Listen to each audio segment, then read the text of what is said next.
Oi gente, os anos 50 marcaram época e nesta edição do Fashion Land vocês vão conferir as tendências, que são releituras dessa década e também como usá-las no seu dia a dia.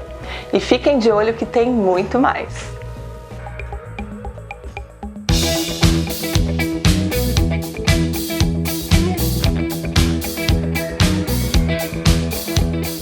Os anos 50 têm uma importância muito grande dentro da história da indumentária. Afinal, eu falo que essa década foi uma década de ruptura, da silhueta feminina. Então ela muda totalmente, da década de 20 e 30 para o final dos anos 40 e 50. Com o final da Segunda Guerra Mundial, como houve o racionamento de tecidos, a mulher acabou perdendo um pouco a sua feminilidade. E com isso, no final da década de 40, surge o Christian Dior, à frente da sua grife Dior, e cria o New Look. O que seria o New Look? O New Look ele vem para revolucionar novamente a silhueta feminina. Ele volta a marcar a cintura da mulher.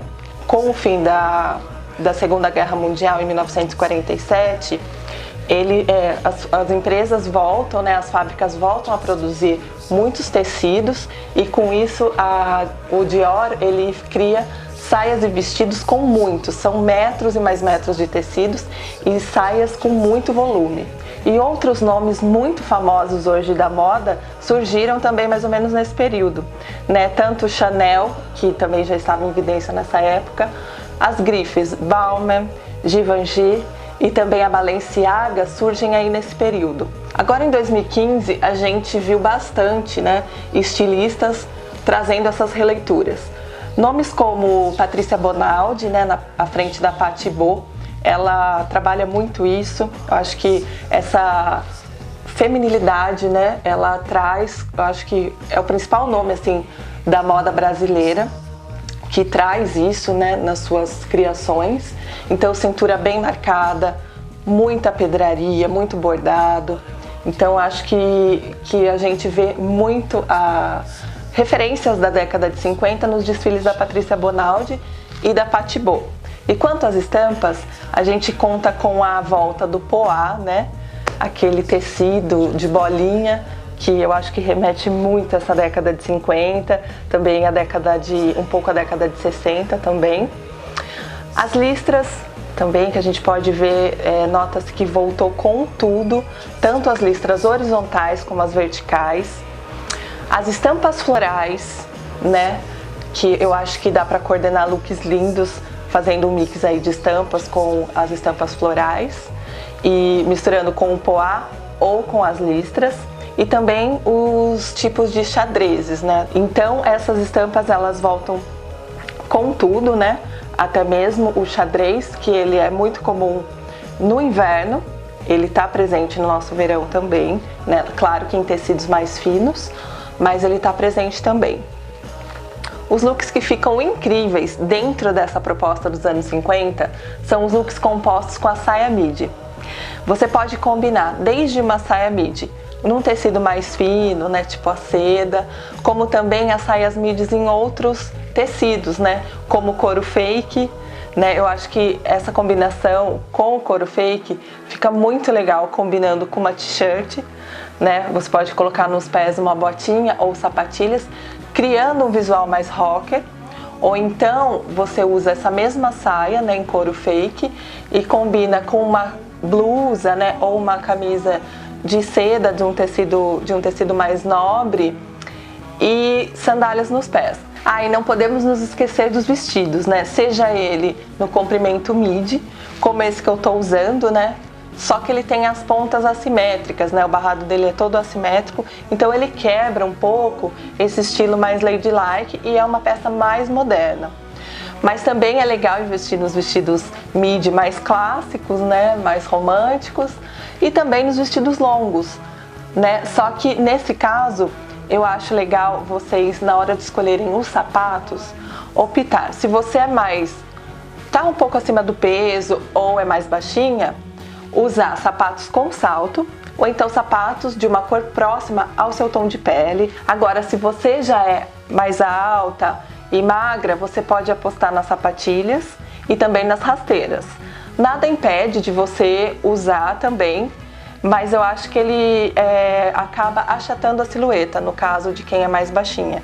Então é legal colocar um salto ou um sapato próximo à cor da pele, que eu acho que ele dá uma boa alongada na silhueta e deixa um look mais incrível, assim.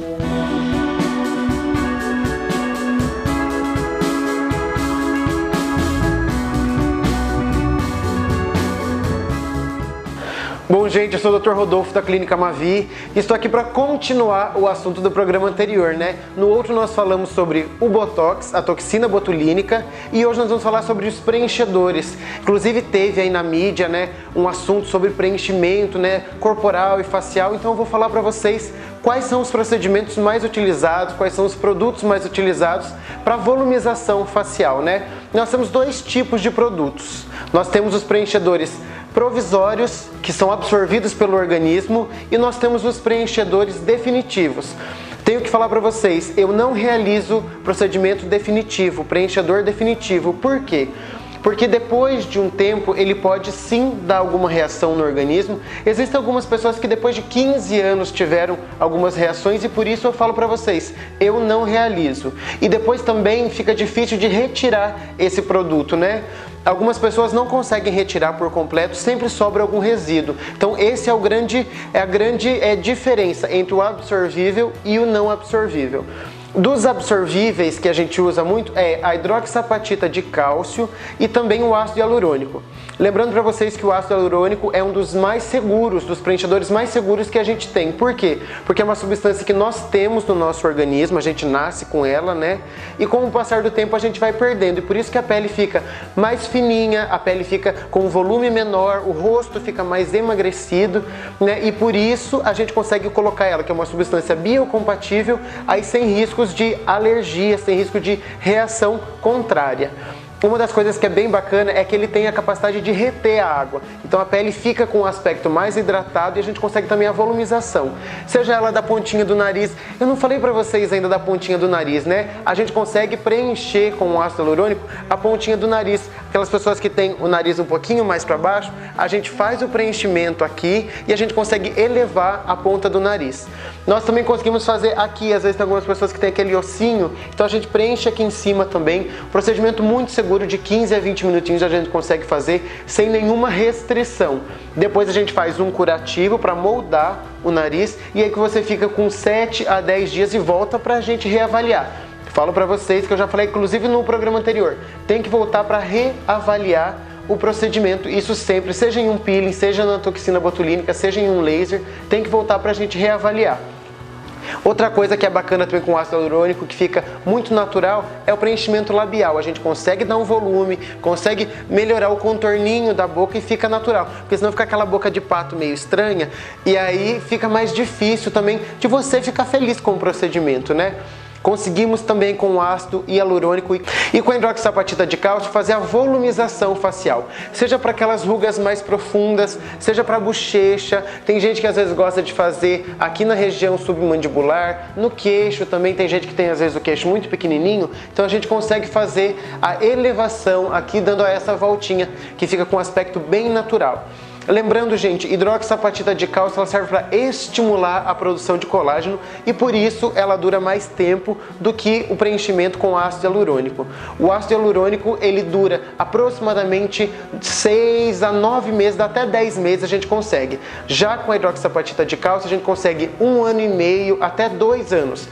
Lembrando que varia de paciente para paciente. O produto, né, a gente recebe essa informação, mas cada paciente pode apresentar uma duração maior ou uma duração inferior a que o produto diz, né? Outra coisa que eu tenho que falar para vocês também, que são procedimentos muito tranquilos e sem restrições. Lembrando que as restrições absolutas para todos os assuntos que eu vou falar para vocês em todos os programas é gestante, neoplasias a gente não pode fazer. E se você tiver, obviamente, alguma alergia a alguns dos componentes.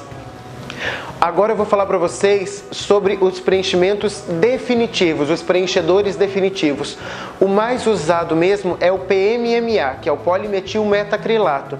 Ele foi desenvolvido como um cimento ósseo. A pessoa tinha uma fratura óssea e aí colava ele como se fosse uma massinha mesmo, passava no osso para colar.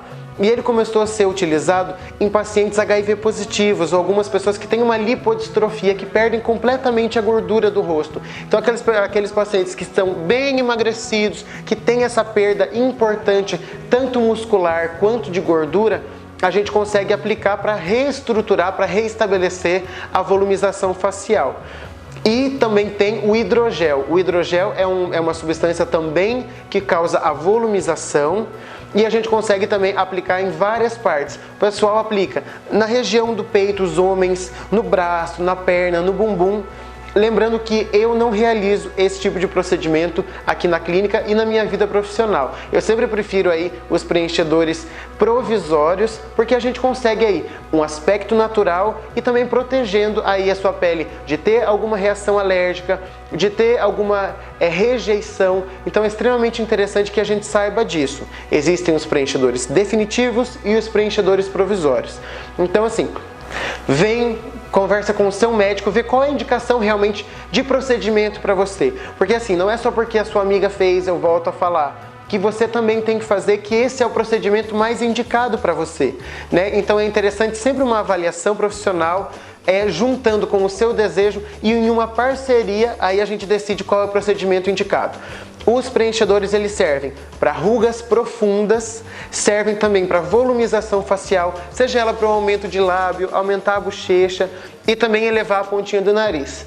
Eu espero realmente que eu tenha conseguido passar um pouquinho essas informações para vocês de uma maneira muito didática, muito tranquila, para que vocês consigam realmente entender um pouquinho mais dos preenchedores. Então, muito obrigado e no próximo programa eu já venho com outra novidade. Tudo bem? Até mais e tchau! E a dica fashion dessa semana é um livro que eu gosto muito, chamado Moda Intuitiva, da blogueira Cris Guerra. A Cris Guerra, para quem não sabe, ela foi uma das primeiras, uma das pioneiras no look do dia. Ela foi uma das primeiras bloggers a postar o look do dia e ensinar as meninas aí, dando consultoria de imagem e dicas de styling também para suas seguidoras, Esse livro é bem legal. A Cris ela tem um estilo muito diferente, Ela tem um estilo bem marcante e as dicas dela são super válidas.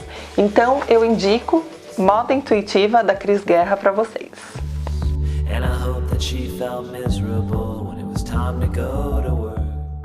Bom, gente, esse foi mais um programa Fashionland. Eu espero que vocês tenham gostado e não deixem de nos seguir nas nossas redes sociais. Tem o Facebook, que é o Fashionland TV, e o Instagram, @FashionlandTV. E também não deixem de olhar nosso blog, que está sempre recheado de novidades, com muitos posts aí para vocês, muitos editoriais, então fiquem de olho. Até o próximo programa. Tchau, tchau!